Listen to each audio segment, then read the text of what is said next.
성경 말씀 같이 보겠습니다. 성경 말씀 오늘은 좀 본문이 짧기 때문에 우리 한 목소리로 같이 읽겠습니다.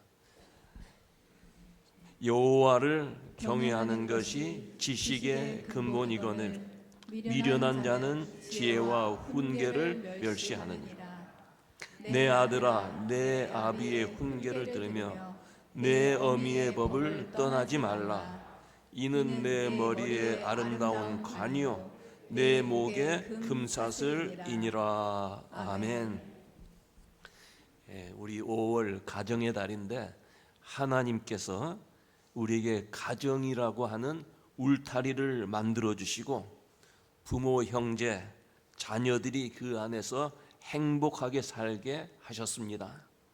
그래서 가정을 스윗 홈 혹은 가정 천국이라고 합니다. 가정에는 쉼이 있고 평안함이 있고 또 자유함이 있습니다.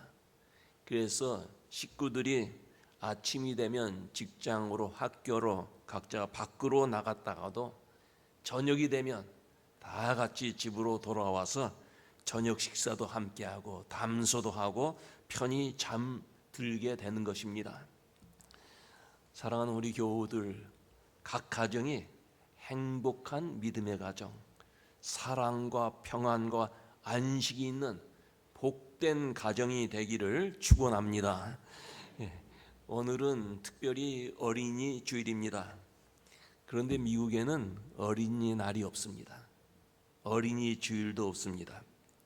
그러나 우리 한국에는 5월 5일을 어린이날로 정해서 어린이들이 얼마나 귀한 존재인가 하는 것 알려주고 어린아이들을 즐겁게 하고 사랑하고 보호하는 마음을 갖습니다. 교회에서도 5월 첫 주일 어린이 주일이라고 하기도 하고 꽃주일이라고 하기도 합니다. 세상에 참 아름다운 꽃들이 많이 있습니다마는 꽃보다 더 아름다운 것은 천진난만한 어린 아이들 얼굴입니다. 어린 아이들이 뛰노는 그리고 환하게 웃는 웃음소리 너무나 좋습니다. 우리 교회에도 참 주일학교 어린 아이들이 이렇게 뛰어다니고 웃고 아이들끼리 이렇게 즐겁게 노는 것을 보면 얼마나 좋은지 몰라요. 아마 여러분들도 마찬가지일 거예요. 아까 여기 어린 아이들이 나와서 찬송하는데 여러분들 얼굴 이쪽에서 보니까 전부 다 웃는 얼굴이에요. 어린아이들은 꽃보다도 아름답습니다. 그리고 그 아름다운 꽃들이 시들기 전에 또 그 아이들 그 삶 속에 때가 묻기 전에 처음에 태어나서 교회에 나오면 목사님이 품에 안고 이 아이들 교우들과 함께 하나님 앞에 드리고 하나님께서 이 아이를 잘 지켜달라고 기도하는 것입니다. 모든 부모는 자식에 대한 사랑과 꿈과 미래를 생각하는 큰 희망들이 있습니다. 그래서 자녀들을 꽃나무라고 부르지 않습니까? 꿈나무라고 이렇게 부릅니다. 자녀들이 좋은 학교에 가도록 학군을 따라서 이사하기도 하고 참 자녀들에게 필요한 교육 다 시키려고 합니다. 그러나 때로는 도가 지나쳐서 부정한 방법으로 대학에 입학시키고 또 병역 면제를 받다가 감옥 신세를 지는 그런 부모들도 있습니다. 그래서 자식이 왼수라는 그런 말을 하는 가정도 있어요. 부모는 자식에게 온갖 정성을 다해서 사랑을 베풀지만 자식들 가운데 마약을 하는 자식들도 있고 가출해서 탈선하는 자식도 있고 또 심지어는 부모를 구타하고 부모를 살해하는 그런 자녀들도 있어요. 참 안타까운 일에 밖으로 드러나지 않아서 그렇지 이런 자녀들이 있는 가정이 꽤 있습니다. 그래서 옛말에 무자식이 상팔자다 이렇게 말들을 합니다. 전에 이 교회에서 목회했던 강기성 목사님 계시는데, 제가 그 서부 쪽에서 목회할 때 목사님들이 모임이 있었어요. 근데 이상하게 5명 목사님만 모이고 다른 분 아무도 안 오셨는데, 5명 목사님들이 다 자식이 없어요. 강기성 목사님도 자식이 없었고, 또 아틀란타에서 목회하셨던 정인수 목사님도, 또 저쪽에 그 캘리포니아 쪽에서 목회하던 조수경 목사님, 정봉훈 목사님, 저 5명이 모였는데 이상하게 자녀들이 없는 가정이었어요. 그래서 우리 상팔자회 만들자고 그렇게 했었어요. 정말 자녀들이 귀하고 참 가정의 보배입니다마는 왼수인 자녀들도 있어요. 그래서 혹시 우리 교우들 가운데 자녀 없는 가정이 있으면 자식 없는 부모는 제 말을 잘 들어야 돼요. 자식이 왼수다. 어느 가정이든 자식이 태어나면 기뻐하고 즐거워합니다. 옛날에는 부인들이 임신할 때 부끄러워서 품이 넉넉한 옷을 입고 배를 가리고 다녔어요. 그런데 요즘 부인들은 임신을 해서 몸매가 드러나는 그런 옷도 입고 남사한만한 배를 이렇게 앞으로 내밀고 자랑하며 다니는 사람들도 있어요. 잘하는 거예요. 얼마나 자랑스러운 일입니까? 우리 교회 교우들 가운데 임신하게 되면 배를 앞으로 더 내밀고 다니세요. 얼마나 자랑스러운 일인지 몰라요. 결혼하고 임신하고 자식 낳는 것 매우 중요한 일이고 하나님의 큰 축복입니다. 그러나 여러분, 낳는 것 아주 중요한 일이지만 더 중요한 것은 아이를 바로 키우는 것입니다. 자식 바로 키우는 게 더 중요해요. 우리나라 사람들은 옛날부터 농사 가운데 최고의 농사는 자식 농사라 그랬어요. 우리 자녀들을 잘 키워서 세상에 있으나 마나한 그런 사람이 아니라 세상에서 꼭 필요한 사람으로 이렇게 키워야 돼. 그렇게 양육해야 된다 그 말이에요. 그러기 위해서는 공부도 잘하고 운동도 잘하고 또 예능, 피아노도 잘 치고 모든 방면에 뛰어나야 됩니다. 그러나 여러분, 훌륭한 사람이 되는 것은 공부만 잘해서 되는 것 절대 아니에요. 먼저 하나님을 경외하는 사람, 하나님을 두려워하는 사람이 되게 하는 것입니다. 그래서 오늘 본문 말씀에 보면 여호와를 경외하는 것이 지식의 근본이라 그랬어요. 근본, 파운데이션이라고 말해요. 아무리 세상 지식이 높고 많은 높은 지위에 올라갔다 할지라도 하나님을 경외하지 아니한다면 그 사람은 아무것도 아니라는 거예요. 현대 사회는 과학 만능 시대, 황금 만능 시대가 되었어요. 사람들은 사람의 힘으로 무엇이든지 할 수 있는 그런 세상이 되었다고 착각을 하고 삽니다. 그래서 두려움이 없는 세상이 되었어요. 부모님도 두렵지 않고 부모님의 권위도 땅에 떨어져서 부모가 살아있지만 부모 없는 자식처럼 이렇게 자라는 아이들도 있습니다. 학교 선생님도 두렵지 않아요. 동네 어른들도 두려워하지 않습니다. 과거에 동네에서 아이들이 어른에게 인사하지 아니하면 버릇없는 자식이라고 꾸짖었어요. 그런데 지금은 꾸짖었다가 큰 봉변당해. 어른들 두려워하지 않아요. 학교 선생님 무서워하지 않습니다. 현대사회는 무서울 것이 없는 무서운 세상이 되어가고 있습니다. 부모도 어른도 두려워하지 않을 뿐만 아니라 하나님도 두려워하지 않는 세상이 되었어요. 여러분, 이런 세상의 마지막은 어떻게 될까요? 반드시 망하게 되어 있습니다. 세계 역사를 보면 하나님 두려워하지 않은 나라는 다 망했어요.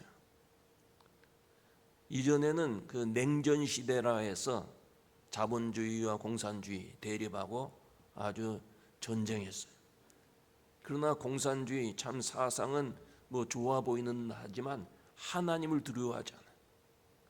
공산주의 국가 다 망했어요. 이 세상엔 공산주의 지금 없어요. 북한도 공산주의가 아니에요. 독재주의지. 핵실험하고 세계 평화 위협하고 무력을 자랑하고 하나님 경외하는 사람 탄압하는 이런 북한 반드시 무너지게 될 거예요. 그 정권이. 성경은 우리에게 하나님 경외하는 것이 지식의 근본이라 그랬어요. 사람의 삶은 하나님을 경외할 때, 하나님 무서운 줄 알 때, 하나님이 나를 지켜보신다는 그런 의식을 갖고 살 때 복을 받을 수 있습니다. 성경에 보면 하나님을 경외함으로 복 받은 사람이 많은데 그 중에 대표적인 사람 요셉을 들 수가 있을 거예요. 요셉은 형들에게 억울하게 팔려서 애굽의 노예가 되었어요. 보디발 장군집에서 종로로 됐지만 하나님을 경외하며 신실한 종으로 살았어요. 그런 사람이 인정을 받는 거예요. 그래서 그 가정에서도 가정 총무가 되었어요. 그런데 어느 날 장군의 아내가 매일 그를 유혹합니다. 우리가 북한 성경을 어떻게 번역된다는 거 제가 얘기했죠. 북한 성경을 보니까 날이면 날마다 와서 수작을 걸어왔다.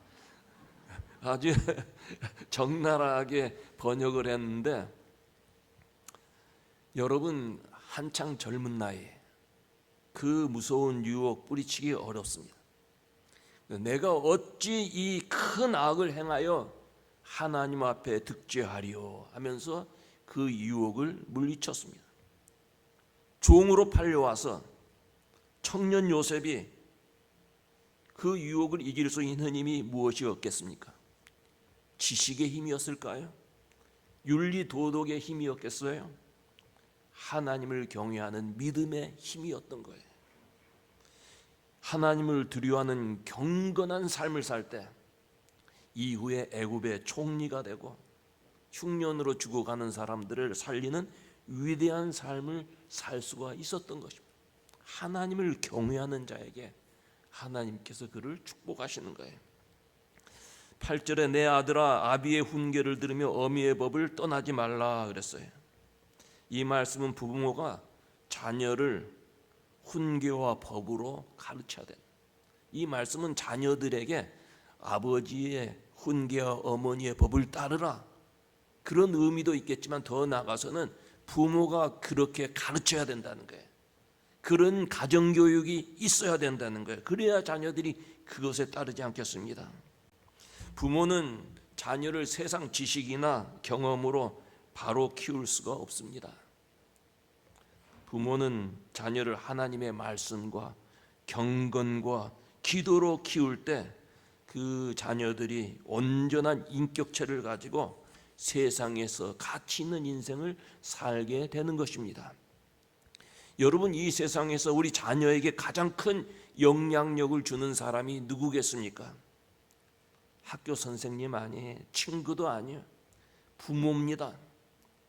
자녀들에게 제일 큰 영향력을 주는 그러한 사람은 바로 부모님이라 그 말이에요. 그래서 부모는 자녀들에게 경건한 삶의 모습을 보여주고 하나님을 경외하는 법을 가르쳐 주어야 합니다. 그런데 여러분, 현대는 경건이 없는 시대가 되었어요. 경건이 무엇입니까? 구별된 삶을 의미하는 거예요. 그런데 이제는 믿는 사람인지 믿지 아니하는 사람인지 구별하기 어려운 세상이 되었어요. 경건이 없는 세상이 되었어요. 가정에도 경건이 없고 사회에도 경건이 없고 교회에도 경건의 모양은 있지만 경건의 능력이 없는 시대가 되었어요. 하나님을 경외하며 경건한 삶을 사는 것에 대해서 무관심합니다. 여러분, 우리의 가정은 하나님을 경외하며 경건한 삶을 사는 가정이 되어야 합니다. 그러기 위해서는 부모가 먼저 경건한 삶을 살고 그 경건한 삶을 자녀들에게 보여주어야 합니다. 여러분, 백만장자의 집, 아무리 부잣집이라 할지라도 경건이 없으면 그 가정에서 경건한 자녀가 나올 수 없습니다. 아무리 많은 지식을 가진 부모라도 경건이 없으면 그 가정에 경건한 자녀가 나올 수 없어요. 우리 속담에 윗물이 맑아야 아랫물이 맑다 그랬어요. 여러분, 오늘 우리는 부모로서 자녀들이 부모에게 무엇을 보고 무엇을 배우고 무엇을 닮으며 살고 있을까 스스로 질문해 봐야 돼요. 여러분 자녀들이 여러분을 보면서 무엇을 배울까? 부모는 자녀들에게 경건한 삶의 모습을 보여주어야 합니다. 주일이 되면 교회 나와 예배하는 모습 보여줘야 돼요. 집에서 성경 읽는 모습, 기도하는 모습 보여주어야 합니다. 경건한 말을 할 수 있어야 되고, 길에서 구걸하는 사람이 있으면 도와주는 모습을 보여야 합니다. 하나님의 말씀 실천하는 그런 모습을 자녀들에게 보여주자는 말씀이에요. 또 우리 부모는 경건한 사람뿐만 아니라 하나님의 말씀으로 아이들을 양육해야 돼요. 그리고 하나님의 말씀으로 격려하고 칭찬해야 됩니다. 아이들을 가르칠 때 많이 칭찬하라고 합니다. 아이들이 칭찬받을 때 자기의 가치를 발견하게 돼요. 나는 귀한 사람이구나. 귀하게 살아야겠다. 사람이 칭찬받으면 칭찬받는 그 수준에 도달하려고 노력을 합니다. 또 그만큼 성장하게 돼 있어요. 그래서 우리 부모님들은 하나님의 말씀으로 격려해주고 칭찬해 주어야 돼요. 그러나 부모가 자신을 사랑한다면 징계도 해야 돼요. 무조건 잘했다고 칭찬하고 선물 사주면 아이들이 교만해져요. 버릇이 없고 이후에 뇌물 받는 사람이 되기가 쉬워요. 그래서 히브리서 12장에 보면 주께서 그 사랑하는 자를 징계하시고 그가 받아들이는 아들마다 채찍질 하신다 그랬어요. 히브리서 12장에 징계가 없으면 사생하여 친아들이 아니라 그랬어요. 잠언 23장 아들을 훈계하라. 채찍으로 그를 때릴지라도 죽지 아니하리라. 채찍으로 때리면 그 영혼을 음부에서 구원하리라. 아주 끔찍한 말씀이죠. 여러분, 성경을 읽을 때 이 성경이 그 당시에 살고 있는 사람들에게 주시는 말씀, 그 문화에 따라서 그렇게 한 성경이 말씀하고 있어요. 이 말씀을 현대에서는 우리가 잘 재해석을 해야 합니다. 한국에서 어떤 부모는 이 말씀을 문자적으로 해석해서 아이가 말을 듣지 아니한다고 때리다가 아이가 죽었어요. 다시 살아날 것이라는 것을 믿고 방 안에 며칠 동안 두었다가 발각이 되어서 체포된 사실도 있어요. 안타까운 일. 미국에서는 어떤 아버지가 어린 자녀를 훈계하라고 매를 들었다가 본인은 잡혀가고 아이는 포스트홈으로 보내줘서 고생을 했다 그래요. 그래서 어떤 아버지는 아들이 반항하고 말 듣지 않으니까 아이에게 야, 우리 한국 여행 가자. 인천공항에 내리자마자 실컷 때려준 아버지도 있다 그래. 얼마나 속이 상했으면 그랬겠어요. 그러나 부모가 자녀들에게 매를 드는 것 매우 조심해야 해요. 매를 들게 되면 거기에 감정이 들어와요. 부작용이 일어나기 쉬워요. 그렇다고 여러분 또 자식들 잘못하고 있는 것을 보고만 방관을 한다면 이후에 반드시 후회하게 될 거예요. 그래서 자녀를 바로 키우는 것이 부모에게 주어진 큰 숙제입니다. 우리 부모들 모두에게 주어진 큰 숙제라 그 말이에요. 현대 상황에서 어린아이에게 체벌하는 것 그거 하지 말아야 돼요. 자식이 불순종하고 반항하고 그 고집을 세울 때 그때는 반드시 책망하고 고쳐주어야 돼요. 부모가 고집을 꺾어주지 않으면 나중에 직장이나 사회에서 고집 꺾지 않고 문제를 일으키고 하나님 앞에서도 순종하지 않게 됩니다. 세상에는 잘된 자녀도 있지만 잘못된 자녀도 있어요. 성경의 대표적인 잘못된 자녀들, 아담과 하와의 아들 가인, 동생 죽이지 않았습니까? 또 그 당대의 의인이라고 불렸던 노아, 세 번째 아들 함은 아버지 비난하다가 마지막에 저주받습니다. 다윗의 아들 압살롬, 아버지의 권력을 탐하고 거기에서 큰 이런 반란을 일으키다가 결국은 죽음을 당했어요. 엘리 제사장, 나이 많은 엘리 제사장, 자식들 잘못한 거 보면서도 막지 못해서 자식들이 한날의 전쟁에 가서 다 죽고, 죽었다는 소식 들고 아버지는 엘리 제사장은 앉아있다 뒤로 넘어져서 죽고, 그 며느리는 아이 낳다가 죽고, 아이 이름은 이가봇, 하나님의 영광이 떠났다. 여러분, 어떻게 이렇게 비참한 가정이 되었을까요? 왜 이렇게 불행을 겪어야 되나요? 하나님의 말씀을 떠난 가정, 경건을 잃어버린 가정, 잘 될 수 없어요. 우리는 무엇보다도 자녀들을 하나님을 경외하는 자녀, 말씀으로 키워야 합니다. 우리가 자녀에게 남겨줄 유산이 필요한데, 여러분 자식들에게 어떤 유산을 남겨주겠어요? 부모라면 적어도 자식들에게 유산 남겨줘야 되는데 어떤 유산 남겨주겠어요? 물질적인 유산, 돈 많이 이렇게 주는 그런 유산을 주려고 했다가 자식들이 나중에 서로 다투고 차지하려고 하다가 법정까지 나가는 것 우리가 흔히 봅니다. 우리가 가진 지식과 우리가 가진 이런 문화를 자식들에게 남겨주겠습니까? 우리의 지식 아마 몇 주간만 지나도 그것은 벌써 아웃 오브 데이트. 요즘 얼마나 지식이 빨리 이렇게 발전하는지 몰라요. 우리의 지식 자녀들에게 가르쳐 주어봤자 뭐 큰 효과도 없어요. 그렇다고 우리 한국의 문화, 한국의 이런 도덕 가르칠 수 있습니까? 미국 사회에 잘 맞지가 않아요. 부모가 자식에게 분명히 유산을 남겨주어야 되는데 어떤 유산을 남겨줘야 될까요? 그것은 바로 신앙의 유산이에요. 신앙의 유산을 가지면 이 아이는 이 생애를 아름답게 살 수 있어요. 사람이 살다 보면 힘들고 어렵고 참 위기가 닥칠 때도 있어요.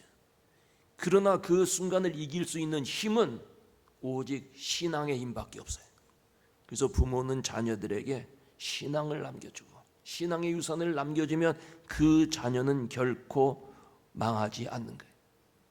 자녀들 많은 건 남겨주지 못해도 하나님 경외하는 신앙만 남겨주면 그 부모는 자녀 교육에 성공한 부모예요. 신앙 남겨주면 하나님께서 우리 자녀들 지켜주시고 보호하시고 피난처 되시고 산성이 되어주시고 요새가 되어주실 줄로 믿습니다. 오늘날 현대인들은 물질이라고 하는 우상 앞에 머리를 숙이고 삽니다. 하나님 두려워할 줄 몰라요. 경건한 삶을 잃었습니다. 그런데 여러분, 여호수아 그 모세에 이은 이스라엘의 지도자 아니에요? 여호수아는 우상 섬기는 이스라엘 백성들에게 너희들은 어느 신을 섬기겠느냐? 너희들은 다른 신을 섬길지라도 나와 내 가족은 여호와 하나님만을 섬기겠다.